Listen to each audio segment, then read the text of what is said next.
Je reviens sur la question de l'État d'Israël, l'État hébreu.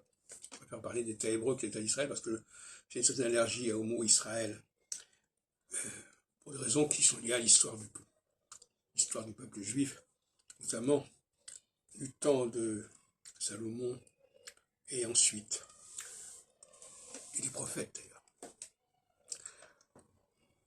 d'ailleurs. L'État d'Israël est un laboratoire d'une certaine manière.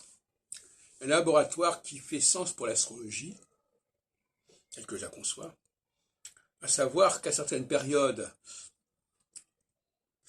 on va être dans l'horizontalité, et d'autres périodes dans la verticalité. Alors comme je disais tout à l'heure dans une autre vidéo, les sociétés, les populations qui sont en infériorité, en situation d'infériorité, vont être favorisées par les périodes solsticiales.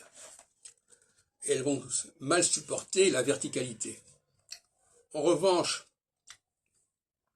les groupes qui ont le sentiment d'être complètement légitimes dans leurs droits, dans leur histoire, dans leur antériorité,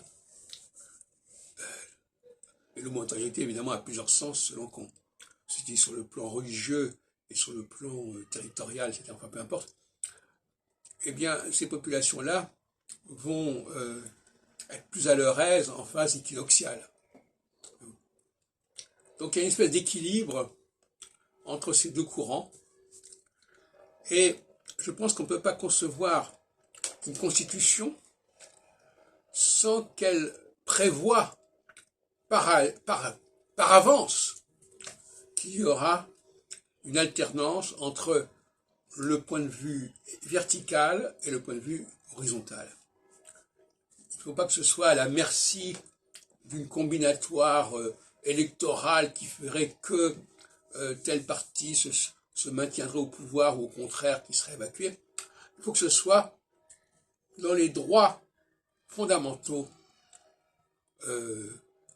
à savoir le passage tous les 7 ans, à des dates bien sûr précises, pas tous les 7 ans à partir de n'importe quelle date, mais à partir de certaines dates qui sont fixées par l'astrologie, les axes Gémeaux-Sagittaire, les axes Poisson-Vierge, pour les gens qui connaissent un peu ma technique.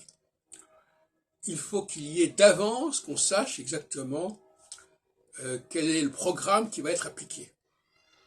Et comme je disais dans une autre vidéo, quand on est en phase horizontale, on va plutôt demander à des gens qui sont marqués par les classes inférieures de prendre les commandes. Et quand on est en phase équinoxiale, on va plutôt demander aux gens qui ont une spécificité, une historicité particulière, et donc quelque part qui sont plus haut dans la hiérarchie, de prendre les commandes, etc.